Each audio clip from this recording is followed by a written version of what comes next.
नमस्कार साथियों, क्या हाल है भाई आप लोगों के। देखिए, डाइजेशन एंड ऑब्जर्वेशंस का 30 नंबर का पार्ट है। इस 30 नंबर के पार्ट में मैं आपको डाइजेशन इन ड्यूडेनम यानी गृहिणी में पाचन पर पढ़ाऊंगा। इसमें गृहिणी में पाचन के बारे में बताऊंगा। तो सबसे पहले लिख दिया जाए, गृहिणी में पाचन।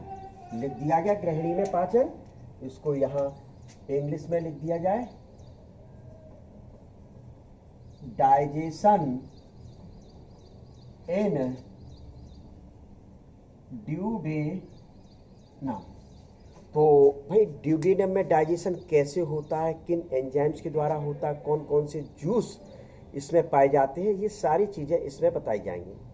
तो सबसे पहले ड्यूडेनम में कौन कौन सी डक्ट ओपन होती है। प्रश्न इस बात का है कि ड्यूडेनम के द्वारा स्वयं का कोई एंजाइम नहीं होता है। तो ड्यूडेनम में दो डक्ट ओपन होती हैं, एक तो कॉमन बाइल डक्ट ओपन होती है और दूसरी पैंक्रेटिक डक्ट ओपन होती है, लेकिन एक ही छिद्र द्वारा गृहिणी या ड्यूडेनम में ओपन होती है। एक ही छिद्र द्वारा, एक ही पोर द्वारा कॉमन बाइल डक्ट और पैंक्रेटिक डक्ट ओपन होती है। ओपन हुई तो अब जूस को दोनों छोड़ेंगे कि नहीं। तो स्वाभाविक है कि जूस कौन सा जो जूस है जो फूड या कायम से मिलेगा, फूड या कायम से कौन सा जूस सबसे पहले मिलेगा, ये प्रश्न उठता है। तो फूड या कायम से जो सबसे पहला जूस मिलेगा वह है बाइल जूस मिक्स होगा, जो कॉमन बाइल डक्ट द्वारा लाया जा रहा है। अब यही जूस क्यों मिक्स होता है, उसका कारण है यदि वसा का सही ढंग से डाइजेशन होना है, वसा का सही ढंग से डाइजेशन होना है, तो पैंक्रेटिक जूस में जो वाइल्ड साल्ट पाए जाते हैं वह इमल्सिफिकेशन का कार्य करते हैं। इस वजह से बाइल जूस सबसे पहले मिलता है। यदि इमल्सिफिकेशन नहीं होगा तो पैंक्रेटिक जूस में जो एंजाइम पाया जाता है, पैंक्रेटिक लाइपेज जिसको कहा जाता है, तो यह एंजाइम इस फैट पर सही ढंग से कार्य नहीं कर पाता है। इस कारण से बाइल जूस सबसे पहले फूड से मिक्स होता है। ठीक है। तो स्टमक से पाइलोरोस्पोर द्वारा भोजन आया ड्यूडेनम में। ड्यूडेनम में जैसे ही आता है तो ड्यूडेनम की जो बाल है वह उत्तेजित हो जाती है और 6 हार्मोन बाहर निकालती है। अब प्रश्न उठता है कि ड्यूडेनम की बाल क्यों उत्तेजित हुई। भाई कायम आया, कायम में गैस्ट्रिक जूस बना हुआ था, गैस्ट्रिक जूस में HCl पाया जाता है, HCl की वजह से ड्यूडेनम की बॉल उत्तेजित हो गई और उत्तेजित हुई तो 6 हार्मोन बाहर निकाल दिए। कितने हार्मोन? 6 हार्मोन बाहर निकाले। इस 6 में सबसे पहले नंबर का जो हार्मोन है वह है एंटीरोगेस्ट्रॉन, दूसरे नंबर का सी के कॉलीसिस्टोकाइनिन, तीसरे नंबर का हिपेटोकाइनिन या फिर इसको हिपेटोक्राइनिन भी, फोर्थ नंबर का सीक्रेटिन, फिफ्थ नंबर का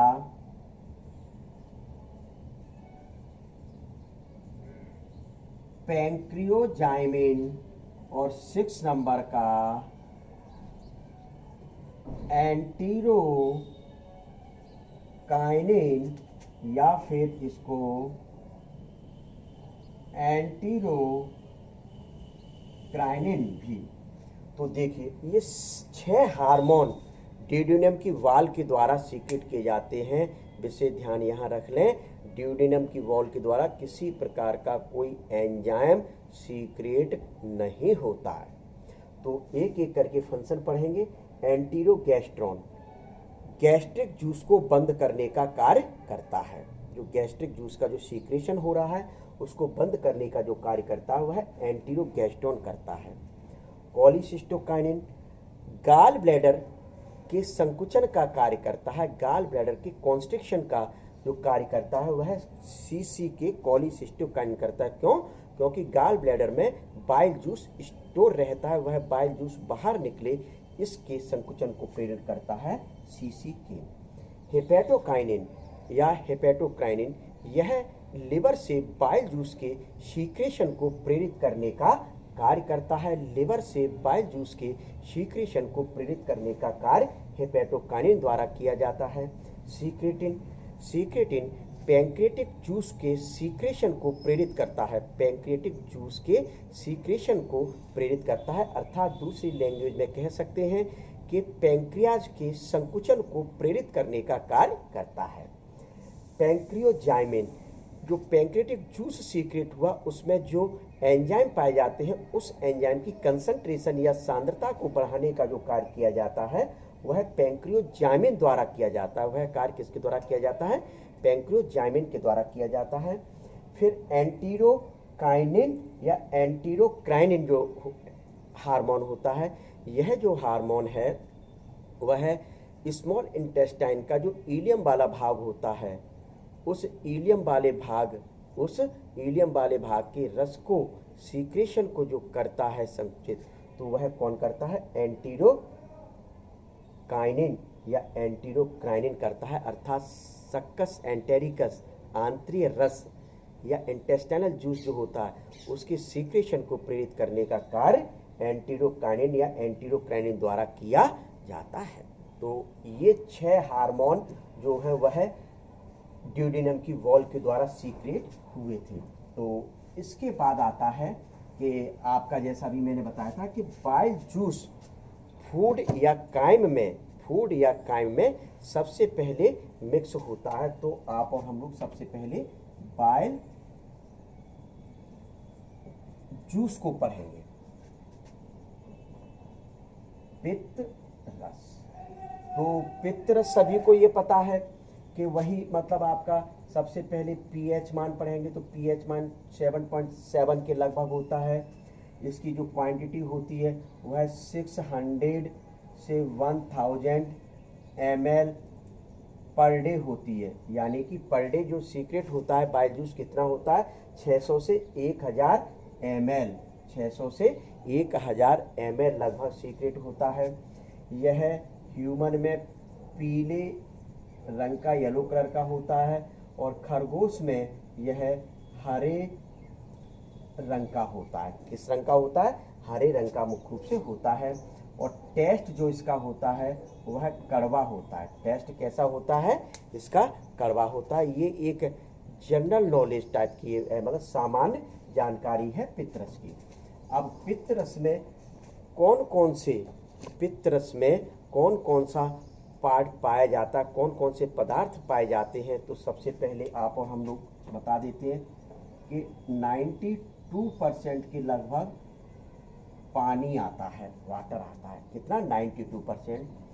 6% के लगभग मुख्य रूप से इसमें वाइल्ड साल्ट होते हैं, यानी कि इनको कहा जाता है पित्त लवण। इसको क्या कहते हैं? पित्त लवण कहा जाता है। बाइल साल्ट 2 प्रकार के होते हैं, एक तो आपके इनऑर्गेनिक होंगे, यानी कि अकार्बनिक, और दूसरा जो होगा वह कौन सा होगा? ऑर्गेनिक, यानी कि कार्बनिक होंगे। तो एक एक करके इसमें आप और हम लोग देखते हैं। इसके अंतर्गत भी 2 आते हैं, एक तो NaCl होता है और दूसरा NaHCO3, यानी कि सोडियम क्लोराइड और sodium bicarbonate inorganic wild salt के रूप में इसके अंतर्गत आते हैं। फिर ऑर्गेनिक वाइल्ड साल्ट कौन से होते हैं? ये भी 2 होते हैं, सोडियम ग्लाइकोलेट, और दूसरा जो होता है वह है सोडियम टोरोकोलेट। तो वास्तव में सोडियम ग्लाइकोलेट और सोडियम टोरोकोलेट का बहुत महत्व होता है जो अभी बताया जाएगा। तो ये कौन से हैं? बाइल साल्ट हैं। क्या है ये? बाइल साल्ट होते हैं। फिर लगभग 0.3% के लगभग बाइल पिगमेंट आते हैं। क्या आते हैं? पिगमेंट आते हैं, यानी कि पित्त वर्णक। क्या आते हैं? पित्त वर्णक आते हैं। तो इसमें जो पित्त वर्णक होते हैं वो कौन कौन से होते हैं वह देखें। पित्त वर्णक कौन कौन से होते हैं यह आप और हम लोग देखते हैं। बाइल पिगमेंट पित्त वर्णक। तो ये भी मुख्य रूप से दो होते हैं। इनकी जो क्वांटिटी होती है वो 0.3% के लगभग होती है। एक तो इसमें जो होता है वह बिलरुबिन होता है, और दूसरा जो होता है वह बिलवर्डिन होता है। बिलरुबिन और बिलवर्डिन होता है। यह बिलरुबिन पीले रंग का होता है और यह हरे रंग का होता है। तो ये जो है हीमोग्लोबिन के विखंडन के फलस्वरूप बनते हैं, या कहा जा सकता है आरबीसी के विखंडन के फलस्वरूप लिवर में इनको बनाया जाता है। और इनको ड्यूडेनम में सीक्रेट होते हैं। ड्यूडेनम के माध्यम से अपच पदार्थ के रूप में, यानी फीकल मटेरियल के साथ बॉडी से बाहर निकाल दिया जाता है। लेकिन कभी कभार बिलरुबिन की मात्रा अपने ब्लड में अधिक हो जाती है। बिलरुबिन की मात्रा अपने शरीर में जब अधिक हो जाती है, यकृत वाले पार्ट में अधिक हो जाती है, तो उस दौरान मुख्य रूप से क्या किया जाता है कि एक डिसीज हो जाती है, जिस डिसीज को जॉइंडिस कहा जाता है, पीलिया के नाम से जाना जाता है। अर्थात कहा जा सकता है पीलिया जो बीमारी है, जॉइंडिस जो बीमारी है, वह यकृत या लिवर से रिलेटेड होती है। वह यकृत या लिवर से रिलेटेड होती है। तो ये बिलरुबिन और बिलवर्डिन नामक दो पिगमेंट होते हैं। तो इतना आपको कायम पढ़ना है। इसमें देखिए, आपको मैंने बताया कि इसमें कोई एंजाइम नहीं बताया, एंजाइम शब्द नहीं आया। तो जब एंजाइम नहीं पाए जाते तो फिर इसका क्या महत्व है? एंजाइम नहीं पाए जाते हैं तो फिर इसका क्या महत्व है? तो ये आपको देखना है कि बाइल जूस का में एंजाइम ना पाए जाने के बाद भी इसका बहुत बड़ा महत्व होता है। तो सबसे पहला जो महत्व है यह फैट का इमल्सिफिकेशन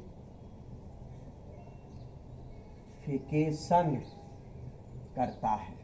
तो इमल्सिफिकेशन क्या होता है कि फैट को छोटे भागों में तोड़ दिया जाए। फैट को छोटे छोटे भागों में तोड़ना ही क्या कहलाता है? इमल्सिफिकेशन के नाम से जाना जाता है। जब छोटे छोटे भाग में फैट या वसा को तोड़ दिया जाता है तो जिसके कारण इसका सरफेस एरिया बढ़ जाता है। सरफेस एरिया जैसे ही बढ़ जाएगा तो जो पैंक्रियाटिक लाइपेज एंजाइम होगा वह पैंक्रियाटिक लाइपेज एंजाइम अच्छे ढंग से इस पर कार्य कर लेगा।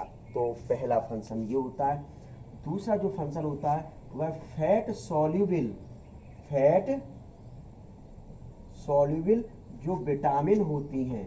क्या? फैट सॉल्युबल जो विटामिन होती हैं, जिनको ए डी ई के कहा जाता है, इनको अवशोषित करने का कार्य बाइल साल्ट द्वारा ही किया जाता है। किसके द्वारा किया जाता है? बाइल साल्ट के द्वारा ही किया जाता है। तीसरा, जो वसीय अम्ल यानी फैटी एसिड, वसीय अम्ल मतलब फैटी एसिड, वह जो ग्लिसरॉल होता है, इस ग्लिसरॉल के अवशोषण में जो हेल्प करता है वह बाइल जूस ही करता है। क्या करता है? बाइल जूस ही करता है। फोर्थ नंबर का आप बता सकते हैं कि भोजन के अम्लीय माध्यम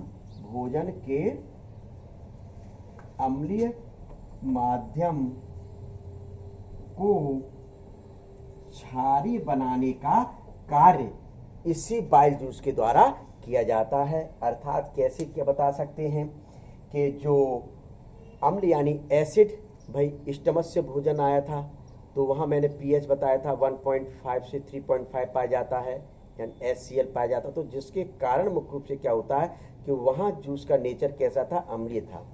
लेकिन यहाँ जैसे ही आता है तो यह बाइल जूस मुख्य रूप से उस भोजन को अम्लीय माध्यम से क्षारीय माध्यम में यानी कि एसिड से बेसिक या एल्कलाइन नेचर में बदलने का कार्य करता है। तो ये मुख्य रूप से क्या इसके द्वारा एक बहुत महत्वपूर्ण और फंक्शन है इसका, जो वसा पाचक एंजाइम होते हैं।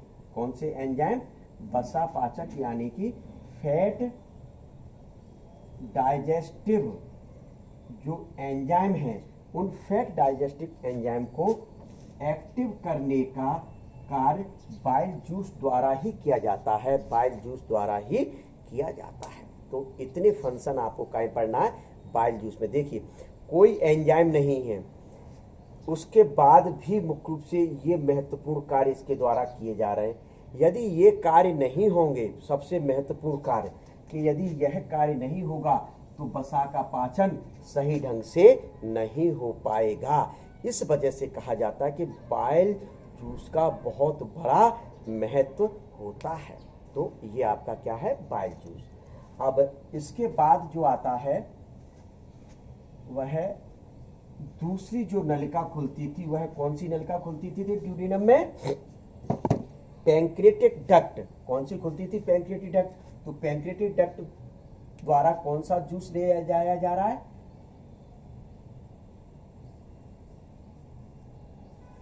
Pancreatic juice. कौन सा जूस है? पैंक्रियाटिक जूस यानी अग्नाशय रस। क्लियर? तो अग्नाशय रस के बारे में आप और हम लोग जानेंगे। तो वही पीएच देख लें यहाँ पर। अग्नाशय रस के पीएच 7.5 से 8.0 पीएच मान होता है। लगभग 1.5 लीटर पर डे प्रतिदिन सीक्रेट होता है। कितना? प्रतिदिन कितना सीक्रेट होता है? 1.5 अबाउट समथिंग है ये, मतलब तो लीटर पर डे ये सीक्रेट होता है। इसमें कौन कौन से एंजाइम पाए जाते हैं, तो एक एक करके आप और हम लोग इसमें एंजाइम सबसे पहले पढ़ेंगे। तो देखिए, तो फर्स्ट नंबर का जो एंजाइम है वह कौन सा है? Pancreatic lipase. तो पैंक्रियाटिक लाइपेज नाम से स्पष्ट हो रहा है कि लाइपेज यानी कि यह फैट को डाइजेस्ट करने का कार्य करेंगे, फैट को डाइजेस्ट करने का कार्य करेंगे। मैं दूसरी लैंग्वेज में कह दूं, फैट का अधिकांश भाग ड्यूडेनम वाले भाग में इसी एंजाइम के द्वारा डाइजेस्ट होता है। विशेष ध्यान रख लें, फैट का अधिकांश भाग ड्यूडेनम वाले भाग में पैंक्रियाटिक लाइपेज एंजाइम द्वारा ही डाइजेस्ट होता है। तो यहाँ आप आराम से लिख सकते, फैट का डाइजेशन किसमें होगा? वसीय अम्ल यानी फैटी एसिड और ग्लिसरॉल में। तो ये इसके सरल रूप बन गए, किसके? फैट के। किसके सरल रूप बन गए? फैट के सरल रूप बन गए। अब दूसरे नंबर का जो एंजाइम आता है पैंक्रियाटिक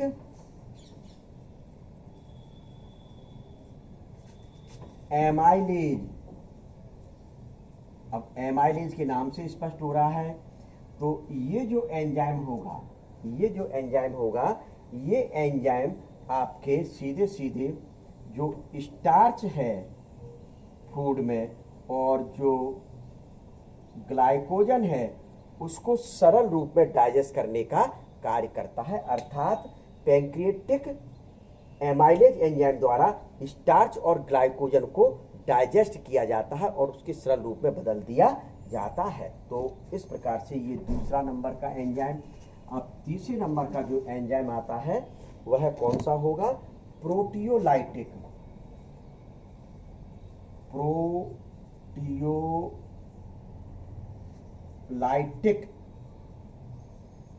एंजाइम। तो प्रोटियोलाइटिक नाम से स्पष्ट हो रहा है कि प्रोटीन से रिलेटेड एंजाइम होंगे। इसमें किससे रिलेटेड होंगे? प्रोटीन से रिलेटेड एंजाइम होंगे। तो इसमें दो प्रकार के एंजाइम आते हैं। तो कौन कौन सा एंजाइम आता है? एक तो ट्रिप्सिनोजन, दूसरा जो एंजाइम आता है वह है काइमोट्रिप्सिनोजन।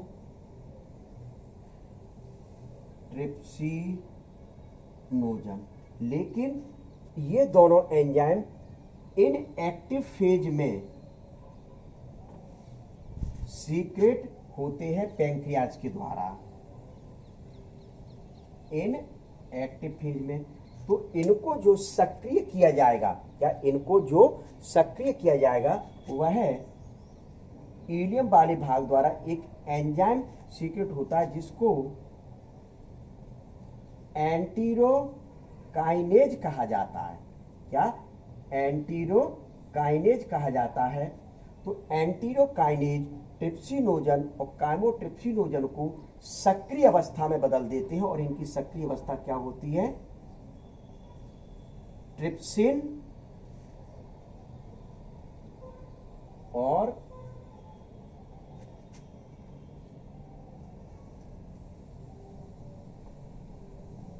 काइमोट्रिप्सिन। क्या? काइमोट्रिप्सिन होती है इनकी सरल अवस्था। अब ट्रिप्सिन और काइमोट्रिप्सिन सक्रिय हो गए। कैसे हो गए? यहां आप इनको लिख दें कि ये दोनों एक्टिव फेज में आ गए। इस फेज में आ गए, एक्टिव या सक्रिय अवस्था में आ गए। तो यह अब प्रोटीन के ऊपर क्रिया करेंगे, यानी कि प्रोटीन को डाइजेस्ट करेंगे, और प्रोटीन को डाइजेस्ट करेंगे तो इनके सरल रूप क्या बनेंगे? पेप्टोन्स और पॉलीपेप्टाइड बनते हैं। इनके सरल रूप क्या बनते हैं? पेप्टोन्स और पॉलीपेप्टाइड बनते हैं। तो इस प्रकार के ये थर्ड नंबर का एंजाइम था पैंक्रेटिक जूस का। अब फोर्थ नंबर का जो एंजाइम आता है वह कौन सा? Carboxy peptidase. तो नाम से स्पष्ट हो रहा है, कार्बोक्सी पेप्टाइडेज यानी कि पॉलीपेप्टाइड। क्या? जो अभी मैं जैसे बता के आया था, क्या बता के आया था कि प्रोटीन का डाइजेस्ट पेप्टोन्स और पॉलीपेप्टाइड में हुआ, तो उन पॉलीपेप्टाइड को अमीनो एसिड में बदलने का जो कार्य करता है वह कार्बोक्सी पेप्टाइडेज करता है। पॉलीपेप्टाइड का सरल रूप अमीनो अम्ल होते हैं, तो उस अमीनो अम्ल में डाइजेस्ट कर दिए गए। क्लियर? तो ये हुआ। फिर ये फोर्थ नंबर का हो गया था। अब फिफ्थ नंबर का आता है, देखिए, nuclease.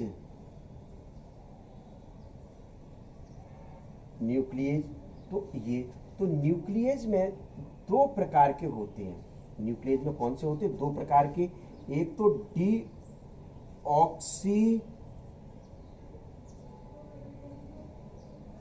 Deoxy ribo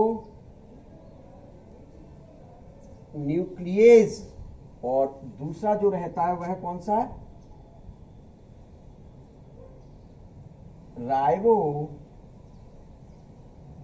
nuclease. Deoxy ribo nuclease और राइबो न्यूक्लिएज। भाई तो यहां एक नाम दिया गया, यहां दो नाम दिया। क्यों? क्यों न्यूक्लिएज में न्यूक्लिक एसिड को डाइजेस्ट करने वाले एंजाइम आते हैं। कौन से एंजाइम आते हैं? न्यूक्लिक एसिड को डाइजेस्ट करने वाले एंजाइम को क्या कहते हैं? न्यूक्लिएज कहा जाता है। अब चूंकि दो प्रकार के न्यूक्लिक एसिड होती है, डीएनए और आरएनए, तो डीएनए को जो डाइजेस्ट करेगा उसको नाम दे दिया डीऑक्सी राइबो न्यूक्लिएज, और आरएनए को जो डाइजेस्ट करेगा उसको क्या नाम दे दिया? Ribo nuclease. और इनकी जो सिंपल फॉर्म होंगे किसमें ये कन्वर्ट होंगे? तो वो किसमें? न्यूक्लियोटाइड और न्यूक्लियोसाइड में कन्वर्ट होंगे। न्यूक्लियोटाइड और न्यूक्लियोसाइड में कन्वर्ट होते हैं। तो इस प्रकार से आपको पैंक्रियाटिक जूस में पाए जाने वाले एंजाइम के द्वारा डाइजेशन पढ़ाया गया, और यह डाइजेशन ड्यूडेनम वाले भाग में बताया गया या ग्रहणी वाले भाग में। अब जो अगला जो पार्ट आता है, छोटी आंत का इलियम वाला भाग। इलियम वाले भाग में जो डाइजेशन होता है वो किन एंजाइम के द्वारा कैसे होता है, उसके रस को क्या कहा जाता है, क्या कहा जाता है, यह अगला जो 40 नंबर का जो पार्ट होगा उस 40 नंबर के पार्ट में आप लोगों को पढ़ाया जाएगा।